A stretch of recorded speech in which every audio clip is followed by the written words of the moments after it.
स्थापकाय च धर्मस्य सर्वधर्मस्वरूपिणे अवतारो वरिष्ठाय रामकृष्णाय ते नमः। आज भगवान श्री रामकृष्ण देवेर अन्यतम त्यागी पार्षद स्वामी रामकृष्णानंद महाराजेर शुभ जन्मतिथि।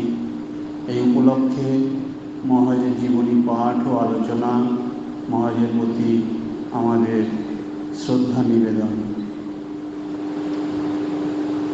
স্বামী রামকৃষ্ণানন্দ আমাদের হুগলি জেলার থেকে ঠাকুরের দুজন ত্যাগী পার্ষদকে আমরা পাই। এক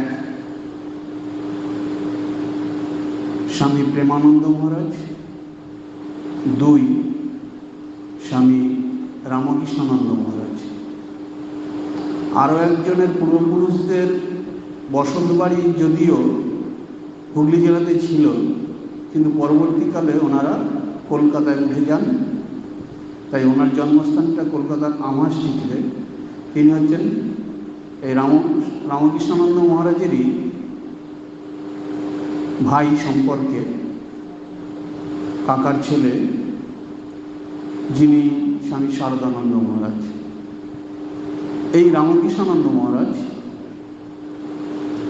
এনার সম্বন্ধে স্বামী বিবেকানন্দ বলেছিলেন, এনার তো পূর্বাশ্রমের নাম ছিল শশী। শশী সম্বন্ধে বলেছিলেন, শশী আমাদের মঠের খুঁটি ছিল। এই যে মঠ মন্দির যা কিছু, এগুলি শশী না হলে কিছুই হতো না। স্বামী বিবেকানন্দ যার সম্বন্ধে এই মূল্যায়ন করেন, সেই স্বামী রামকৃষ্ণানন্দ মহারাজ, যার পূর্বাশ্রম ছিল অর্থাৎ জন্মস্থান ছিল আমাদের এই হুগলি জেলার ময়াল ইছাপুর গ্রামে।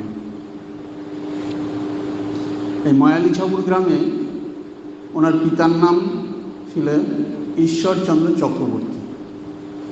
ইনি তান্ত্রিক সাধক ছিলেন। তিনি গ্রাম থেকে পরবর্তীকালে কলকাতা শহরে উঠে গিয়ে কলকাতার যে পাইকপাড়ার রাজা ইন্দ্রনারায়ণ সিংহ, সেই ইন্দ্রনারায়ণ সিংহের সভাপণ্ডিত ছিলেন। কিন্তু উনি অতি নিষ্ঠাবান তান্ত্রিক সাধক ছিলেন, যার দরুন সংসারের দিকে হয়তো ওনার খুব একটা বেশি মন ছিল না, আমরা আন্দাজ করতে পারি। যার জন্য দারিদ্র ওনার চিরসঙ্গী ছিল। ওনার পরিবারের, যদিও উনি তথাকথিত রাজবাড়ি অর্থাৎ তখনকার দিনে জমিদারদের রাজা বলা হতো, সে রাজবাড়ির সভাপণ্ডিত ছিলেন, তবুও তার পরিবার থেকে দারিদ্রতা ঘোচেনি। এই দরিদ্র পরিবারেই আমাদের শশী মহারাজের জন্ম, যার মা ছিলেন অতিশয় লজ্জাশীলা, উদার হৃদয়া ও সরলা, যার গৃহে নারায়ণ, মনসা, শীতলা, সিংহবাহিনী প্রভৃতি দেবদেবীর নিত্য পূজা করত। এই রকমই পরিবারে 1863 খ্রিস্টাব্দের 13ই জুলাই তিনি জন্মগ্রহণ করেন। এর প্রগাঢ় ধর্মভাবপূর্ণ পরিবেশে বাল্যকাল কাটান এবং তিনি ছোটবেলা থেকেই অতিশয় ভগবত পরায়ণ ছিলেন। নিষ্ঠাবান ব্রাহ্মণ পরিবারের সন্তানরা যেমন হয়, তিনি সেরকমই ছিলেন। তার এই পূজা অর্চনা করা ইত্যাদি ছোটবেলা থেকে অভ্যাসের জন্য তিনি পরবর্তীকালে পরিণত বয়সে সারা রাত এক আসনে বসে পূজা অর্চনা করতে পারতেন। এই শশী মহারাজের জীবনটা আমরা যদি দেখি, এনার বাল্যকালটা গ্রামের বাড়িতে কাটে। প্রাইমারি শিক্ষা গ্রামের বাড়ি থেকে। তারপরে তিনি শহরের স্কুলে চলে যান এবং সেখানে এই আমার স্ট্রিটে যে শরৎচন্দ্রদের বাড়ি ছিল, মানে স্বামী সরদানন্দ মহারাজদের যে বাড়ি ছিল, সেই বাড়িতেই থেকে উনি পড়াশোনা করেন। পরবর্তীকালে প্রবেশিকা পরীক্ষায় উচ্চ স্থান লাভ করেন ও বৃত্তি পান। ও এরপরে আলবার্ট কলেজ থেকে FA পাস করেন ও মেট্রোপলিটন কলেজ থেকে BA পাস করেন। খুবই মেধাবী ছিলেন, যার দরুন তিনি তখনকার দিনে বিখ্যাত ব্যক্তি কেশবচন্দ্র সেন তার পুত্রের কিছুদিন গৃহশিক্ষকতাও করেছিলেন।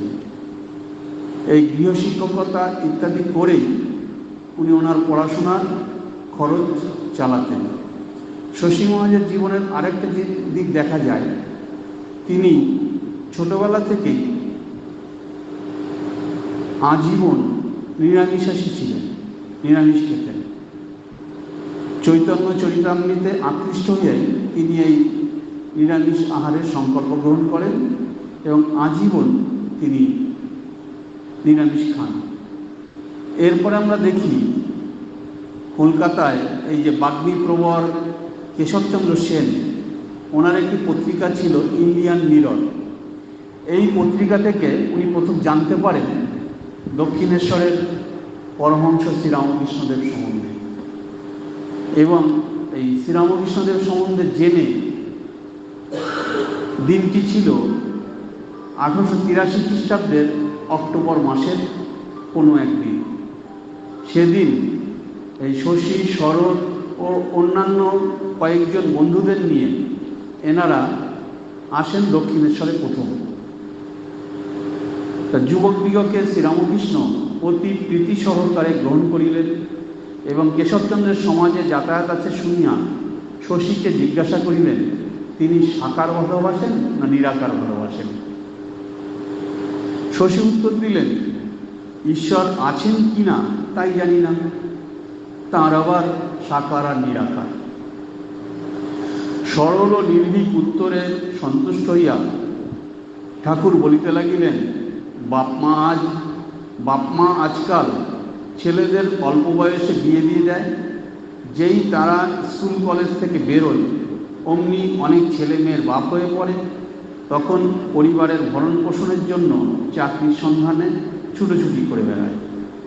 অমনি উপস্থিত শ্রোতাদের মধ্যে হইতে একজন বলিয়া উঠিলেন, তাহলে কি মশাই বিয়ে করা অন্যায়? এটা কি ঈশ্বরের ইচ্ছা বিরুদ্ধ কাজ? গৃহে একখানি বাইবেল সংরক্ষিত ছিল, উহার এক অংশে চিহ্ন দেওয়া ছিল। পরমহংসদেব ওই প্রশ্নের উত্তরে পুস্তকখানি খুলিয়া চিহ্নিত অংশটি পাঠ করিতে বলিলেন। উহাতে লিখিত ছিল, অবিবাহিত ও বিধবাদিগকে আমি বলিতেছি যে, অর্থাৎ যিশু বলছেন যে, যিশু কি বলছেন? অবিবাহিত ও বিধবাদিগকে আমি বলিতেছি যে বিবাহ না করাই ভালো। যেমন আমি নিজে অকৃতদার রহিয়াছি, কিন্তু তাহারা যদি সংযম অবলম্বন না করিতে পারে তবে বিবাহ করাই ভালো। কারণ বাসনার আগুনে পুড়িয়া মরা অপেক্ষা বিবাহ করাই উত্তম। পাঠ শেষ হইলে পরমহংসদেব বুঝাইয়া দিলেন, বিবাহই সর্বপ্রকার বন্ধনের মূল। জনৈক শ্রোতা পুনর্বার আপত্তি তুলিলেন, বললেন, আপনি কি তাহলে বলতে চান যে বিয়ে করাটা ঈশ্বরের ইচ্ছা বিরুদ্ধ কাজ? বিয়ে না করলে সৃষ্টি থাকবে কি করে? শ্রীরামকৃষ্ণ সহাস্য উত্তর দিলেন, তার জন্য তোমায় ভাবতে হবে না। যারা বিয়ে করতে চায় তারা করবে, বই কি। ও আমাদের মধ্যে একটা কথা হয়ে গেল, আমার যা বলবার আমি বলেছি, তুমি ন্যাজামুড়ো বাদ দিয়ে নিও। সেদিন বিরুদ্ধ পরিবেশের মধ্যে যুবকদের সহিত প্রাণ খুলিয়া আলাপ করা হইল না। সুতরাং বিদায়কালে ঠাকুর শশী প্রভৃতিকে বলিয়া দিলেন, আবার এসো, কিন্তু একা একা, ধর্মের সাধন গোপনীয়। ঠাকুর সেদিন তার ভবিষ্যতের পার্শ্বদের আমরা অনুমান করতে পারি, একটু চিনে নিলেন। কেমন করে? প্রথমেই যে প্রশ্নটি করলেন সেই প্রশ্নের যে তুমি সাকার ভালোবাসো না নিরাকার ভালোবাসো, তার উত্তরে শশী যে উত্তরটা দিলেন তাতে কিন্তু ঠাকুর খুশি হয়েছেন।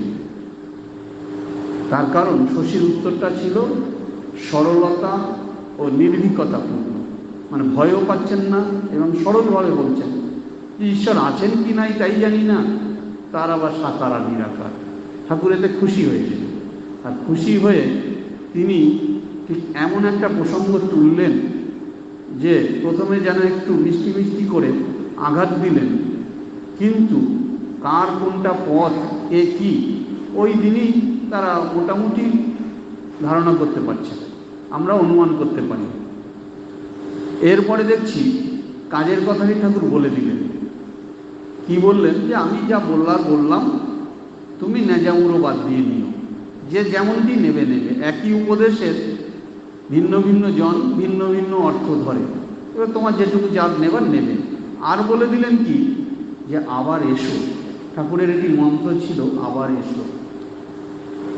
কিন্তু আরেকটি কথা বললেন, একা একা ধর্মের সাধন গোপনীয়। এই যে আজকে সঙ্গে করে যাদের নিয়েটি এসছো সবাই এ পথের না, তাই ধর্মের সাধন হচ্ছে গোপনীয়। এমনকি যে তোমরা দুই ভাই এসেছ, দুই ভাইও পরবর্তীকালে দেখা যায় যে এনারা আলাদা আলাদা যেতেন।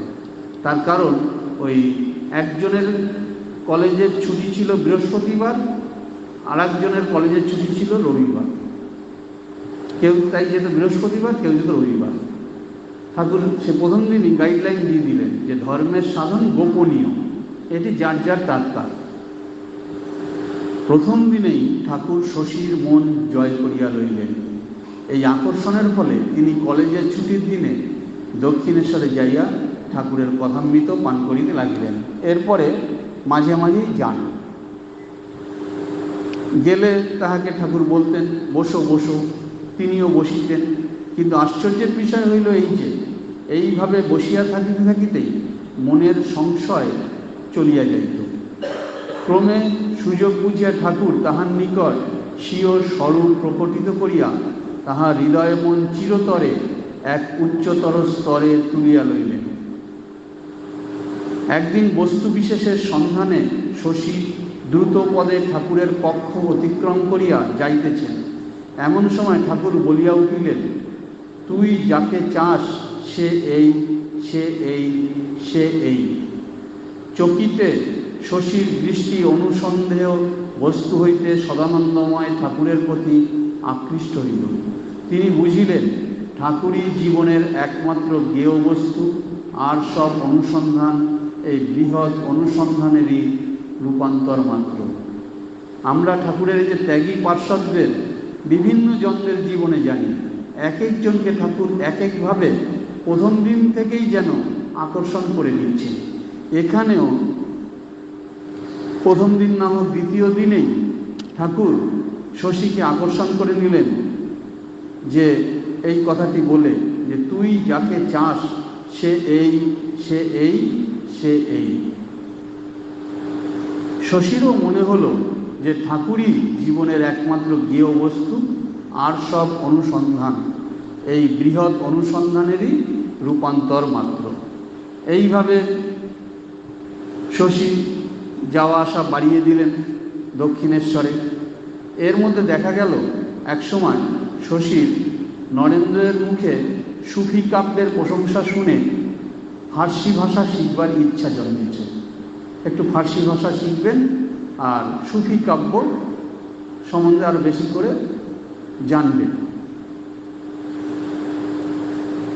এই ভেবে তিনি একদিন ফার্সি পড়ছিলেন, তখন ঠাকুর কিন্তু সাবধান করে দিলেন। ঠাকুর বললেন, অপরাবিদ্যায় ডুবে যদি পরাবিদ্যা ভুলে যাস তো হৃদয় ভক্তিহীন হয়ে যাবে। শশী আমরা দেখতে পাই যে ছোটবেলা থেকে খুব অধ্যয়নশীল ছিলেন, পড়াশোনায় খুব মেধাবী ছিলেন এবং অঙ্কে খুব ভালো ছিলেন, এবং বিভিন্ন সংস্কৃতেও খুব ভালো ছিলেন, বিভিন্ন বই নিয়ে পড়াশোনা করতে খুব ভালোবাসতেন। কিন্তু ঠাকুর দেখলেন যার যে ঔষধ তাকে সে ঔষধ দিতে হবে, তাই গোড়াতেই ঔষধ দিলেন। আমরা পরবর্তীকালে দেখতে পাই যে ঠাকুরের শরীর যতদিন ছিল ততদিন তিনি কোনো রকম পড়াশোনা করেননি, শুধুমাত্র ঠাকুরের সেবাতেই ছিলেন। দীর্ঘদিন তিনি পড়াশোনা করেননি। পরে আবার পড়াশোনা শুরু করলেন কবে? যখন ওই ইয়েতে গেলেন, দক্ষিণ ভারতে গেলেন, মাদ্রাজে, সেইখানে গিয়ে তখন আবার পড়াশোনা শুরু করলেন। যা হোক, শশীর সেদিনই ফার্সি ভাষা শেখা সেদিনই বন্ধ হয়ে গেল। এরপরে আমরা দেখি যে শশীর জীবনটা যে ঠাকুরের সেবাতেই কেটে যায়। ঠাকুর যতদিন স্থূল শরীরে ছিলেন তিনি ঠাকুরের সেবাতেই কাটিয়ে দেন, মন প্রাণ সমর্পণ করে ঠাকুরের সেবা করেন। এরপরে আমরা দেখি ঠাকুর স্থূল শরীর ত্যাগের পরে ঠাকুরের সূক্ষ্ম শরীর, এই যে সংঘ, এই সংঘের যে গোড়াপত্তন ইত্যাদি, অর্থাৎ বরানগর মঠ প্রতিষ্ঠা ইত্যাদি সমস্ত কিছুই শশীর উপর নির্ভর করে। স্বামীজি তো বলেছেনই যে শশী না থাকলে বরানগর মঠ বা এইসব কিছুই হতো না। তো সেটাই আমরা এখন ধীরে ধীরে দেখব। আমরা দেখি ঠাকুর যখন দক্ষিণেশ্বরে ছিলেন তখন একদিন ওনার বরফ খেতে ইচ্ছা হয়। তা শশী অনেক দূর থেকে, সে বড়বাজার থেকে বরফ সে গামছায় পেঁচিয়ে গ্রীষ্মের দিনে অনেক কষ্ট করে নিয়ে আসেন, হাঁটতে হাঁটতে অত দূর থেকে। কোথায় বড়বাজার, কোথায় দক্ষিণেশ্বর। তা ঠাকুর তখন এই যে শশীর এই ঐকান্তিকতা, এই বুদ্ধি আর রৌদ্রে দেহ ঘর্মাক্ত মুখ শুষ্ক করিয়া যখন এই ঠাকুরের সেবা দেখলেন, তখন ঠাকুর বরফ পেয়ে বলছেন, আহা তোর বড় কষ্ট হয়েছে, দেখ যার হাতে জল গলে না লোকে তাকে কৃপণ বলে, কিন্তু আমি দেখছি তুই কৃপণ নস, তুই দাতা। মানে একটু মজাও করলেন।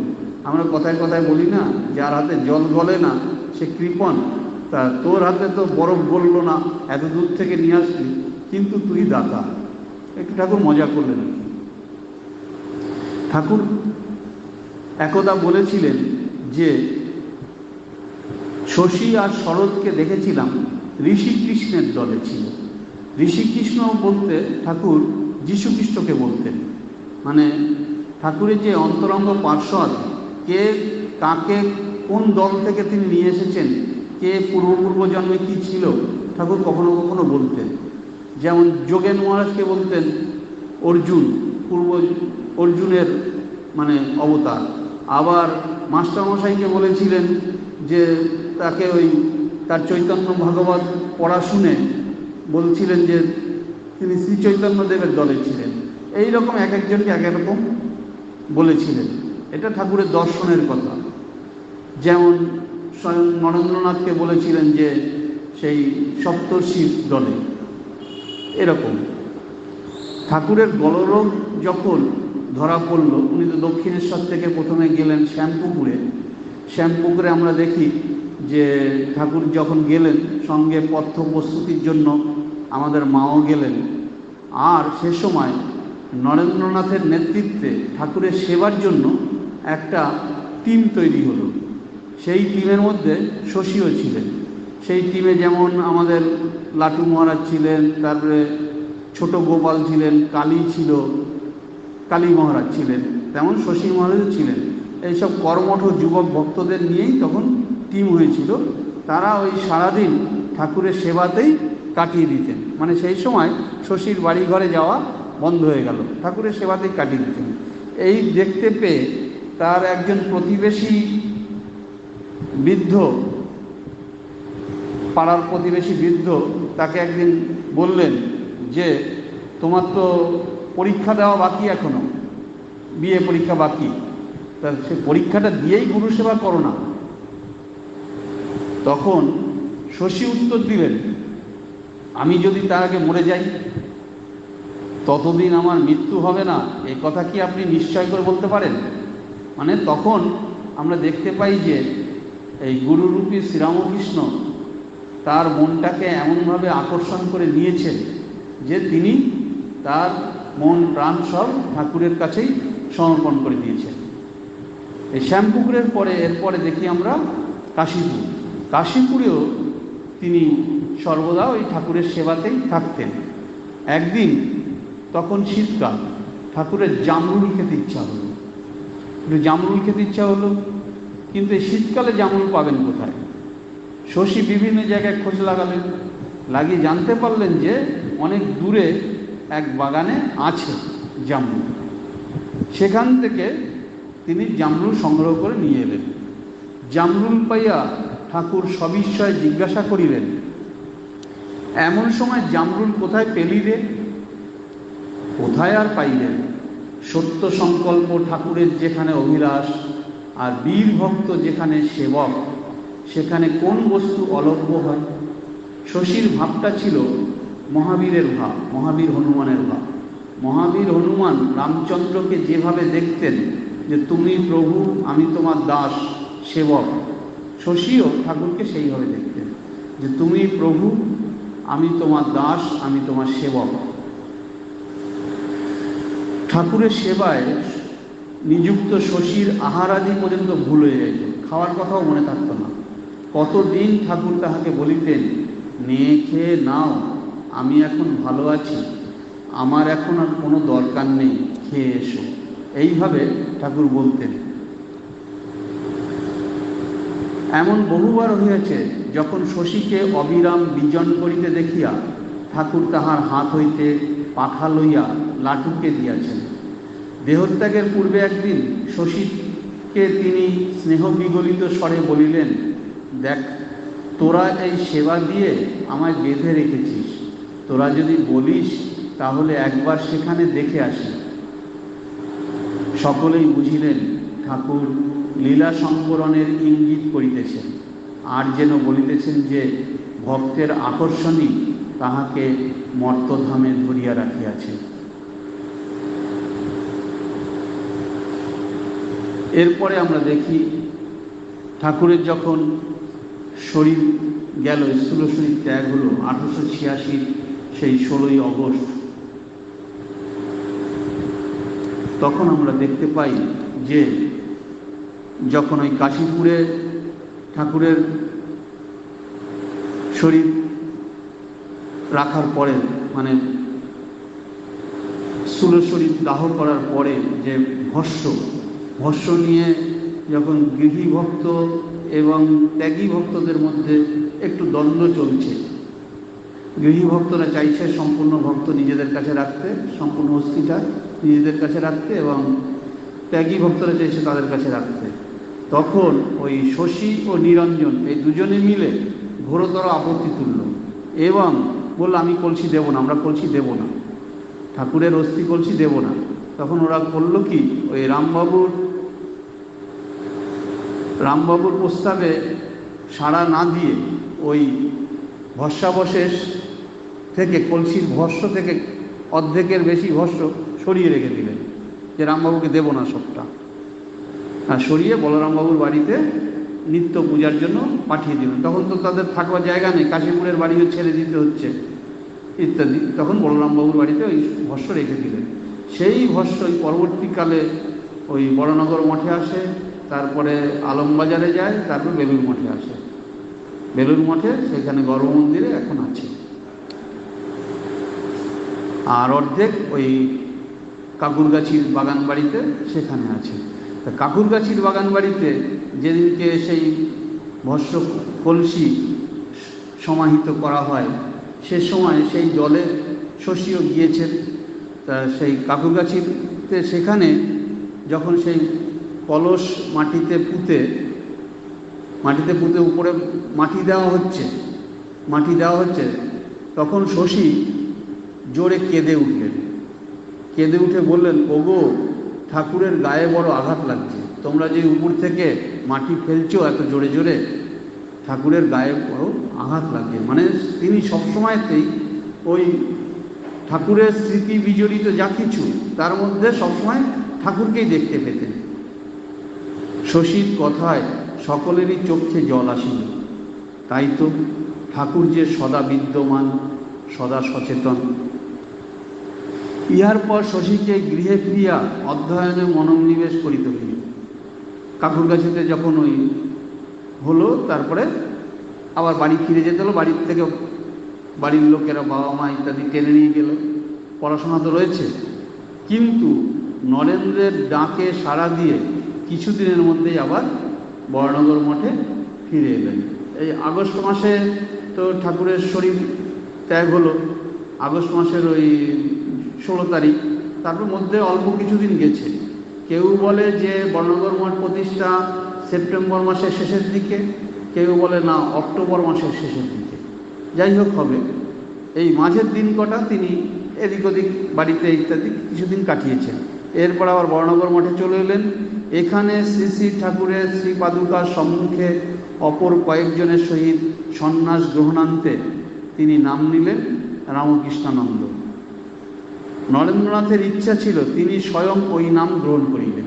ঠাকুরের নামের সঙ্গে যুক্ত রামকৃষ্ণানন্দ নামটা নরেন্দ্রনাথের ইচ্ছা ছিল যে আমি নেব, কিন্তু শশীর সেবা ও ভক্তির দাবি মানিয়া লইয়া তাহাকেই উহা দিলেন। এখানে দেখলাম যে নরেন্দ্রনাথের পরাজয় হলো শশীর ভক্তি ও সেবার কাছে। বরাহনগরে আসার পর শশী মহারাজ নিত্য শ্রীগুরুর পূজাদি অবলম্বনে একদিকে যেমন সকলের মনে গভীর ভক্তিভাব জাগাইতেন, অপরদিকে তেমনি তাহাদের কায়িক সুখ স্বাচ্ছন্দ্যের প্রতিও তীক্ষ্ণ দৃষ্টি রাখিতেন। আমরা দেখতে পাই যে বরানগর মঠে তো তখন চরম দারিদ্রতা, তার মধ্যে একদিন দেখা গেল যে আগের দিনও ঠাকুরকে তেমন কিছু দিতে পারেননি, আর পরের দিনও প্রায় বিকেল হয়ে গেছে, কিন্তু দেওয়ার মতো তেমন কিছু নেই। তখন শশী মহারাজের চিন্তা যে ঠাকুরের ভোগী বা কী দেব, আর এই ভাইদেরও বা কী খাওয়াবো, সবাইকে কিছু তো খেতে দিতে হবে। নরেন্দ্রনাথ তখন বললেন, খাবার নাই তো কী আছে, চল সব মিলে কীর্তন করি। কীর্তন শুরু করে দিলেন, খোল করতাল বাজিয়ে কীর্তন শুরু করে দিলেন। আর শশী মহারাজের চিন্তা যে এরা তো সকাল থেকে কীর্তন শুরু করে দিয়েছে, এতে তো খিদে আরও বেশি বাড়বে, এই নাচানাচি যে করছে এতে তো খিদে আরও তাড়াতাড়ি পাবে, কি দেব এদের খেতে।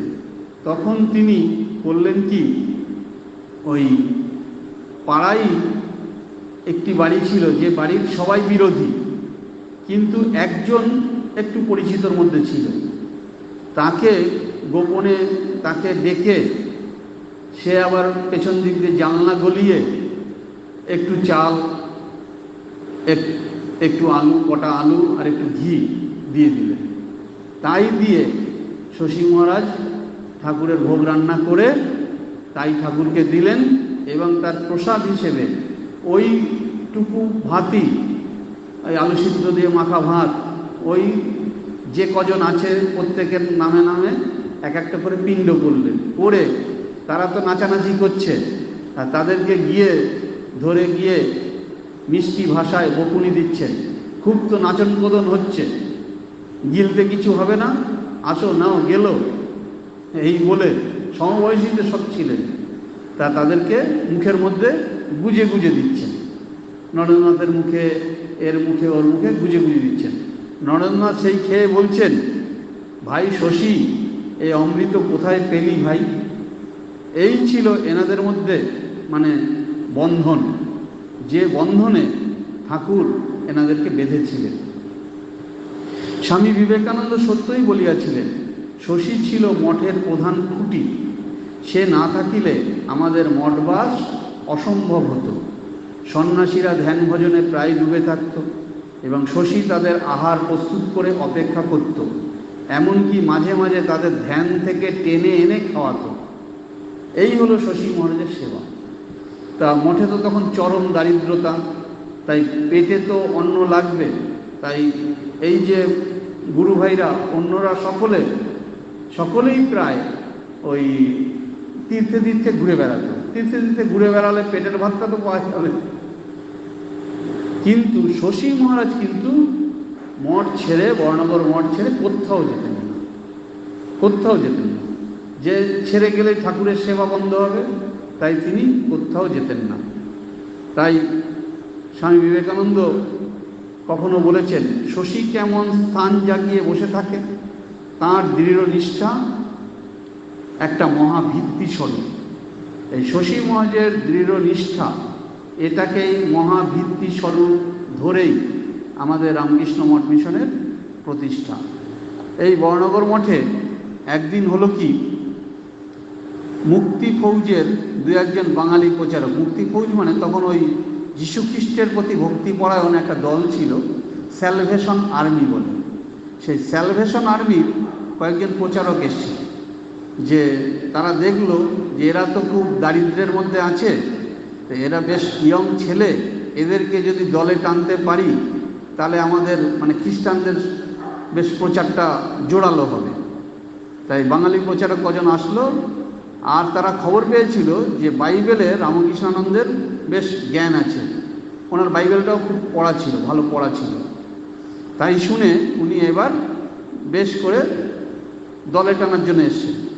কিন্তু এসে বেশ বাইবেলের কথাটা বেশ বলছেন, যিশুর কথাটা বেশ বলছেন, বলতে বলতে মানে লোক দেখাচ্ছেন যে যীশু খ্রিস্টের দলে টানার জন্য। অনেকক্ষণ ধরে শুনছেন, সব কিছু সম্মান দেখে শুনছেন, কিন্তু শেষে যখন রামকৃষ্ণানন্দ মহারাজের ধৈর্যের সীমা ভেঙে গেল, তিনি তখন একেবারে তাদের দূর দূর করে তাড়িয়ে দিলেন। আর ওনার চেহারাটাও বেশ ভালো ছিল, বড় সড়ো চেহারা ছিল, তারা ভয়ে তখন পালায়। শশী মহারাজের অবসর বিনোদনের ব্যবস্থা ছিল হচ্ছে মাঝে মাঝে তিনি যখন সময় কাটাতে হবে তখন তিনি অঙ্ক কষতেন আর সংস্কৃত পড়তেন। সেই সময় আমরা দেখি বর্ণনগর মঠে স্বামী বিরজানন্দ মহারাজ, পরবর্তীকালে যিনি স্বামী বিরজানন্দ মহারাজ, কালীকৃষ্ণ মহারাজ, তিনি বর্ণনগর মঠে আসা যাওয়া করতেন। তা কালীকৃষ্ণ মহারাজ একবার ওই মঠে এসেছেন গরমের ছুটিতে।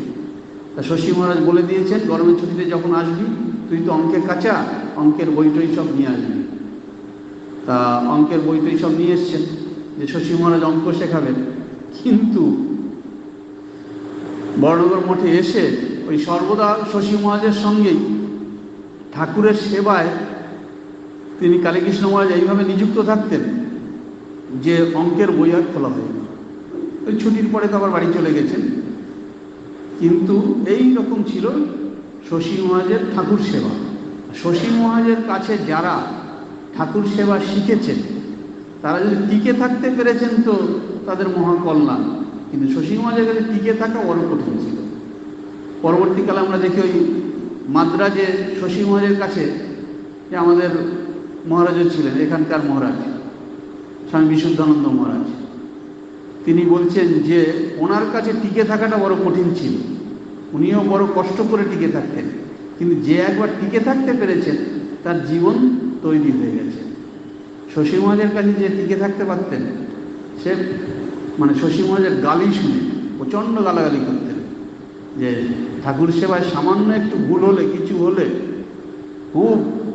একবার তো সেই মহারাজকে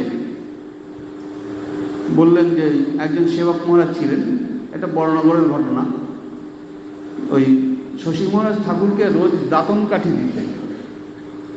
তা দাঁতন কাঠি দিতেন, তা উনি ওই দাঁতন কাঠিটা থেতো করে দিতেন, ওই দায়ের উল্টো দিক দিয়ে থেতো করে দিতেন। তা সেদিনকে থেতো করা ভালো হয়নি, শশী মহারাজের পছন্দ মতো হয়নি। এইবার রেগে গিয়ে তাকে বলছেন, তুই আমার ঠাকুরের দাঁতের মাড়ি দিয়ে রক্ত বার করে দিয়েছিস, তোকে আমি ছাড়ব না। এই রকম ছিল শশী মহারাজের সেবা। আজ তুই আমাদের ঠাকুরের মাড়ি দিয়ে রক্ত বের করেছিস, তোকে আজ আমি ছাড়ব না। এটা বলেছিলেন ওই সচ্চিদানন্দ বলে একজন মঠে তখন ছিলেন, যার ডাক নাম ছিল বুড়ো বাবা। সে বুড়ো বাবাকে তিনি এইভাবে বলেছিলেন। আর একবার স্বামীজির সঙ্গে একটা মজার ঘটনা ঘটে। শশী মহারাজ অনেক কষ্ট করে ওই দুটো কলা জোগাড় করে এনেছেন ঠাকুর সেবায় দেবেন বলে।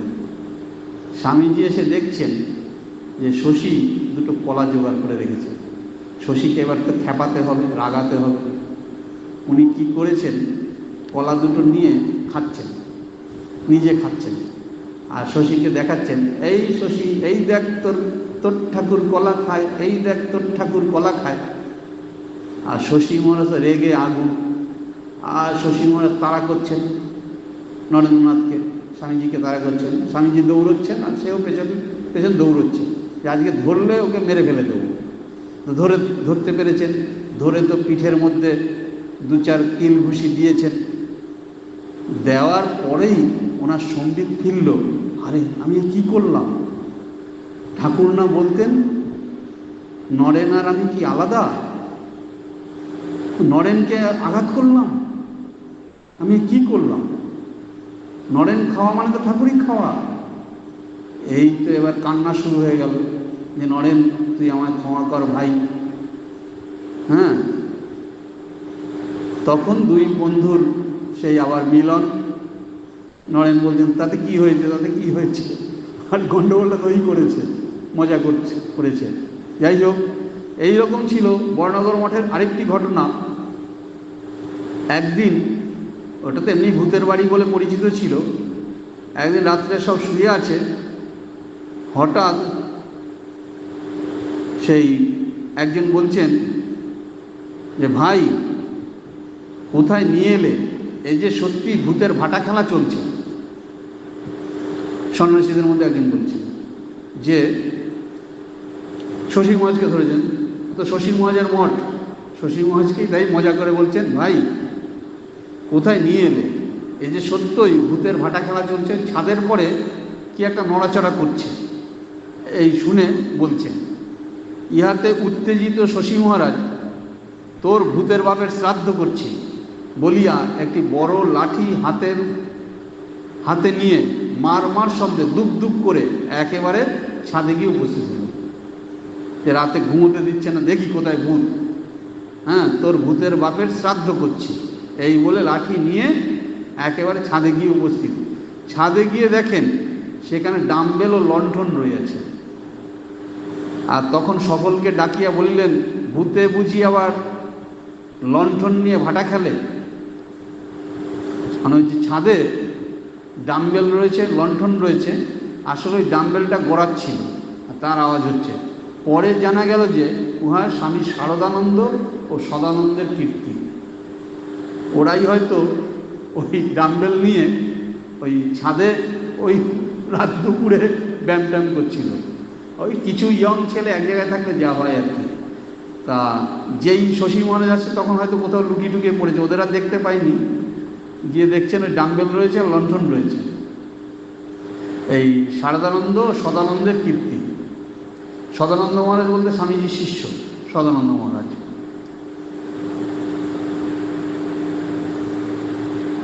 এরপরে আমরা দেখি যে বর্ণগর, এটা আলমবাজার মঠের ঘটনা। আলমবাজার মঠে একদিন স্বামীজির ইচ্ছা হলো এই বিদেশ থেকে আসার পরে একটু পাউরুটি খাবে, পাউরুটি খেতে ইচ্ছা হলো। তা পাউরুটি কোথায় পাবেন? সে তো একেবারে ওই বড় বাজারের কাছে, ওখানে সে মুসলমান পট্টি যে, সেখানে গেলে সেইখানে পাউরুটি পাওয়া যাবে। তা স্বামীজি শশীকে টেস্ট করছেন, ভাই শশী আমার তো পাউরুটি খেতে ইচ্ছা করছে, তুই ওখান থেকে পাউরুটি এনে দিবি? যে এইরকম নিষ্ঠাবান ব্রাহ্মণ তাকে একটু টেস্ট করছেন। তা শশী মহারাজ সেখান থেকে পাউরুটি এনে দিলেন। নরেন্দ্রনাথ চেয়েছেন, অতএব দেবই, সেখানে আমার বাদ বিচার অত নেই যে মুসলমান পট্টিতে যাব না বা কিছু। এইবার পাউরুটি খেয়ে তো নরেন্দ্রনাথ খুব খুশি। এবার পরের পরীক্ষাটা নিচ্ছেন, বলছে ভাই শশী তোকে কিন্তু মাদ্রাজ যেতে হবে, তুই মাদ্রাজ যাবি? এবার নরেন্দ্রনাথ আদেশ করছেন, যিনি একবেলার জন্য বর্ণগর মঠ ছেড়ে বা আলমবাজার মঠ ছেড়ে বেরোননি, নরেন্দ্রনাথের আদেশে আর কোনো কথা নেই, মাদ্রাজ চলে গেলেন। এবং সেখানে গিয়ে নিদারুণ কষ্ট করে তিনি মাদ্রাজ আশ্রমকে বাঁচিয়ে তুললেন। ওই আশ্রমের খরচ চালানোর জন্য তিনি ওখানে সপ্তাহে 11টা করে, কখন কোনো সপ্তাহে 14টা করেও ক্লাস নিতেন। বিভিন্ন জায়গায় ঘুরে ঘুরে ক্লাস নিয়ে যে সামান্য যা কিছু পাওয়া যায় তাই দিয়ে উনি মঠের খরচ চালাতেন। তারপরে সেখানে ভাড়া বাড়িতে, একটা ভাঙা বাড়িতে, ওখানে ওনার দীর্ঘদিন কেটেছে। সেখানে একদিন দেখা গেল কি, যে ঠাকুরের ভোগ দেবে এরকম কিছু নেই। ঠাকুরকে অভুক্ত রাখবেন, কি করব? তখন তিনি অভিমান করে নরেনের ফটোর কাছে গিয়ে, নরেন্দ্রনাথের শরীর ততদিনে চলে গেছে, নরেন্দ্রনাথের ফটোর কাছে গিয়ে, তোর জন্য, এই তো তোমার জন্যই তো আমার এত কষ্ট, তুমি তো আমাকে এখানে পাঠালে। হ্যাঁ, এবার ঠাকুরকে অভিমান করে বলছেন, আজ যদি কিছু না পাওয়া যায় তো আমি ওই সমুদ্রের তীর থেকে বালি নিয়ে এসে ওই বালি তোমাকে ভোগ দেব, তোমাকে বালি খাওয়াবো, আর সেই বালি প্রসাদ আমি নিজে গ্রহণ করব, বালি প্রসাদ নিজে গ্রহণ করব, গলা দিয়ে যদি না ঢোকে ঠেসে ঠেসে ঢোকাবো গলাতে, নিজের গলাতে ঢোকাবো, এই করে অভিমান করে বললেন। কিন্তু দেখা গেল সেদিনই একজন ভক্ত এলেন এবং তিনি কিছু ঘি, চাল এসব দিয়ে গেলেন এবং তিনি বলে গেলেন এরপর থেকে নিয়মিত ওটা দেবেন। এইভাবে ঠাকুর বা স্বামীজি শশী মহারাজের পরীক্ষা নিতেন। শশী মহারাজের জীবনের দুটো বাসনা ছিল। এক হচ্ছে এই রাজা মহারাজকে, মানে স্বামী ব্রহ্মানন্দ মহারাজকে একটু দক্ষিণ ভারতে নিয়ে যাবেন, আর শ্রী শ্রী মাকে দক্ষিণ ভারতে নিয়ে যাবেন। উনি নিদারুণ কষ্ট করে, অমানসিক পরিশ্রম করে, অসুস্থ শরীরে এই দুটো কাজই সমাধা করেছিল। এই দুটো কাজ সমাধা হওয়ার পর উনি দেখলেন যে আমি তো এখন মুক্ত। এরপরে তিনি খুব অসুস্থ হয়ে পড়েন এবং অসুস্থ ওনাকে কলকাতায় নিয়ে আসা হয়। ডাক্তার বলেন যে টিবি হয়েছে। এরপরে তিনি বেশি দিন ছিলেন না ধরাধামে। এটা হলো 1911 খ্রিস্টাব্দের কথা। 1911 খ্রিস্টাব্দে তিনি খুব অসুস্থ হয়ে পড়লে শরীর ত্যাগের 2-3 দিন পূর্বে সকালে 8-9টার সময় তিনি অকস্মাৎ ব্যস্তভাবে সেবককে বলিলেন, ঠাকুর মা স্বামীজি এসেছেন, আসন পেতে দে। সেবক কিছুই না বুঝিয়া স্তম্ভিত হইয়া রইলেন। শশী মহারাজ আবার বলিলেন, দেখতে পাচ্ছিস না ঠাকুর এসেছেন, মাদুর পেতে দে আর 3টে তাকিয়া দে। সেবক আদেশ পালন করিলে শশী মহারাজ কোনো অদৃশ্য দৃশ্যের দিকে নির্নিমেষ নয়নে চাহিয়া 3 বার প্রণাম করিলেন এবং পরে বলিলেন, তাঁরা চলে গেছেন। শ্রীমা তখন জয়রামবাটিতে। শশী মহারাজ তাহাকে দর্শন করিতে চাহিয়াছিলেন, তাই স্বামী ধীরানন্দ তাহাকে আনিতে যান, কিন্তু মা আসিতে পারেন নাই। এক অলৌকিক সূক্ষ্ম দর্শনের কথা তিনি পরদিন পুলিনবাবুকে বলেন এবং ওই বিষয়ে একটি গান রচনার অনুরোধ জানাইয়া গিরিশবাবুকে গানের এই প্রথম পংক্তিটি বলিতে বলিলেন। পোহালো দুঃখ রজনী। মহাকবি গান রচনা করিয়া দিলেন এবং সুগায়ক পুলিনবাবুর মুখে স্বামী রামকৃষ্ণানন্দ মুদ্রিত নয়নে আবিষ্ট মনে বেহাগ রাগিনীতে অনেকক্ষণ ধরিয়া গানটি শুনিলেন। তাহলে শরীর ত্যাগের 2-3 দিন পূর্বেই শশী মহারাজ বুঝতে পারছেন যে আমার যাবার সময় হয়ে গেছে। তিনি একদিন সেবককে বললেন যে ঠাকুর এসছেন, মা এসছেন, স্বামীজি এসছেন, আসন পেতে দেন। তারপরে ওনার মনে সাধ হলো যে মা তো তখন স্থূল শরীরে আছেন, মাকে দেখবেন।